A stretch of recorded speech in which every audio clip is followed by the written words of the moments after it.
नमस्कार दर्शक बंधु तोरी तो आजिर एपिसोड देखा पाइबे कामिनी रुही को कहूथिबो तो पाई ए घरर सबुठु बड़ ग्रह दूर हो जाइछि।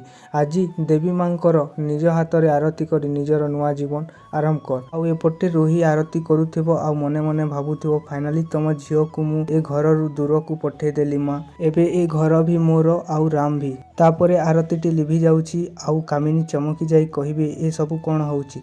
तापरे चिकी आसी आरती जाली दउछि आउ कहूछि मम्मीर आरती करबा हक केवल ता झियर अछि आउ ए परिवार दीप को संभालिबार शक्ति तो पाखरे नाही। तापरे कामिनी कहिबो किंतु तोर ए घरे किछि अधिकार नाही काहेकि ना मोर राम तोते स्त्री मानिनी। आउ एपटे चिकी कहिबो स्वामी स्त्री संपर्क को पेंसिल रे लेखा हेइथिबो शब्द नुहे जे रुही भली रबर आसी लिभेई देबो जेजेमा। तापरे चिकी कहिबो एबे मु ए घररु कुआडे भी जीवी नाही। तो दर्शक बंधु तोरी पई तो पई सीरियल रे आगो कोन हेबा को जाउछि आपण माने कमेंट करि देबे। आउ आजिर ए वीडियो केमिति लागिला निश्चय कमेंट करी कि वीडियो को लाइक करी चैनल को सब्सक्राइब करि देबे।